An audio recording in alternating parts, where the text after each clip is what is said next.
Plan C, the cheapest, is all Chinese medicine. You know, acupuncture, herbal medicines, waving of hands. China actually has a system that has a very effective means of holding costs down, because patients can't afford to pay, and they simply will question, you know, do I need that? What is that for? And yes, what are the alternatives? Whereas in the US, we never ask these questions, but in China, it's very strong. We should not forget that there's a huge population of very wealthy in China who's willing to pay cash for everything. There are probably more millionaires than there are population of New York.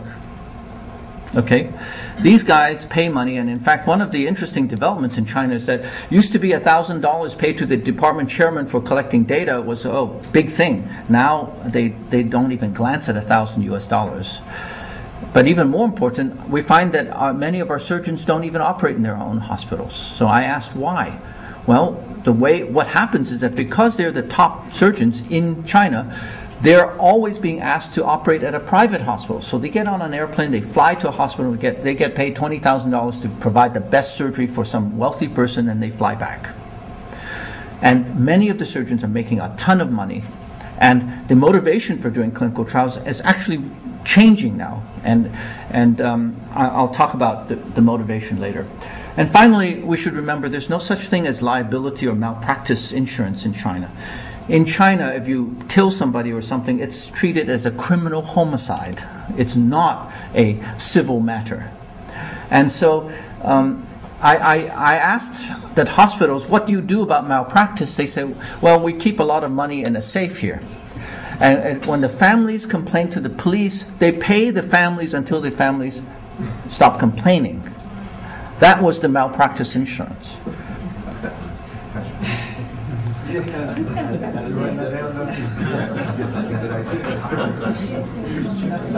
There's some misconceptions. One of the misconceptions is that ethical standards are low. In fact, I don't think this is true. I don't think anything goes in China. And in fact, I think it's now becoming more difficult to get a cell transplant therapy approved in China than in the US. There's also the assumption that quality of care is low, and I agree that there's tremendous variability of quality of care, but there are some centers in China whose care is as good as in the United States. And even more interesting, many surgeons or doctors here in the US will be absolutely astounded by how well equipped the hospitals are. I would say almost every hospital in China now has multiple 3.0 Tesla machines. They're using diffusion tensor analysis routinely when they're doing all their scanning of the spinal cords.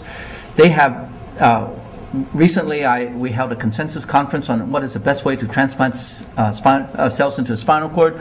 I asked the group, how many of you have CT guidance for cell transplantation? Every hand went up. They have taken the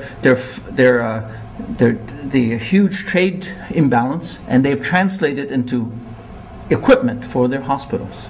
And many of their top-of-the-line hospitals look like Hyatt Regencies. They're glass and steel towers. If you go to Shanghai or Beijing or whatever, this is what it looks like. It's really, it's a different world now, just in the last 10 years. And then finally, there's a lot of people who say that Chinese doctors are not as good. In my opinion, Chinese doctors, at least in surgery, are much more experienced than US doctors.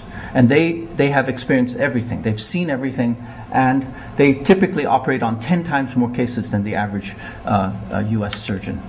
They have really almost very, very little complications from laminectomies. They have very few complications from cell transplantation. Okay, so I started this thing called China Spinal Cord Injury Network. Let me tell you very quickly the history behind that. It really began in 1998 when this young Chinese gymnast, Sun Lan, broke her neck in a gymnastic accident in the Goodwill Games. Her parents happened to be from Ningbo, which is where my father comes from. And her parents actually came to my lab before they even visited her in the hospital, and they asked what all parents asked, is there anything that could be done? I became very good friends with her, and in 1998, when she went back to China, we held a dinner for her at the New York Chinatown, and she was crying. And I asked her, why are you crying? And she said, how will the cure come from the US to China? And I said the only way is to have clinical trials there. And I promised her that I would do my best to make sure clinical trials come to China. So in 1999, I went out there, and the first two professors that I met, I was really impressed with. And one was Professor Zhu Gong at the 4th Military Hospital in Xi'an. The other was Li Jianjun at the China Rehabilitation Research Center. And along with these people, we've now recruited the China SCINet centers, which I'll show you. We now have 25 centers. These have the top hospitals in China. I've already indicated to you that many of these are the top medical universities, the top military hospitals, but let me just point out at least 3 of the hospitals to you. One is under Beijing. There's a PLA 301 hospital. There's a pointer. It's in the... Actually, it's in your left hand. It's okay. It's okay. You're holding on to it. That thing's pointed. Oh. Okay. Very top button. Ah. Wonderful. So PLA 301, that's People Liberation's Army 301. This is the hospital that took care of Mao Zedong when he was dying. This is the hospital for the top political leaders of China. And it has this innocuous name, 301. But this is the best funded, top doctor hospital in all of China. They are one of our members. The Beijing Army General Hospital is, of course, the top army hospital. This is like the Walter Reed. Fudan University is the #1 medical school in China. It's in Shanghai. And the 4th Military Hospital is the top military university in China. Really incredible. By the way, China spent nearly $100 million on spinal cord injury research, and one of their major centers is in the 4th Military. Okay, fairly recently we included the Tzuchi Buddhist hospitals. This is just very briefly, this is the Tzuchi Foundation, Buddhist Foundation, is the largest catastrophic relief organization in the world. They run 4 hospitals in Taiwan. It's headed by a 72-year-old nun whose name is Master Cheng.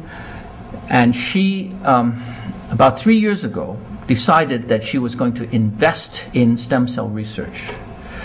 And when they decide to do something, they are serious. In my estimate, they've spent over $300 million US on stem cell research alone in their centers in Hualien, in Taipei, Taichung, and Tainan. She's never left Taiwan, never been on a boat, never been in an airplane. She's connected by internet. She's an incredibly smart, sophisticated nun who's worshipped by 5 million people worldwide, and I have been told that they each give $1 a day donation. So they're a serious player in stem cell research. They have a huge facility for cloning, and probably nobody's ever heard of them. And they are going to be, and they shun all publicity. So, and they are part of our network, and I can tell you that this is something that is happening in China that in the US we don't even, or in Taiwan that we don't even know about. Okay. So, all the money for the China SCI network actually have come from Hong Kong.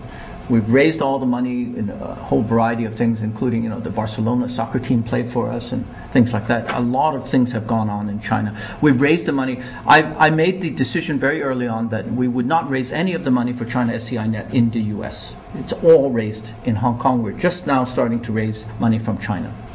And a few donors from the US have given in, but we have not actively tried to raise money for this.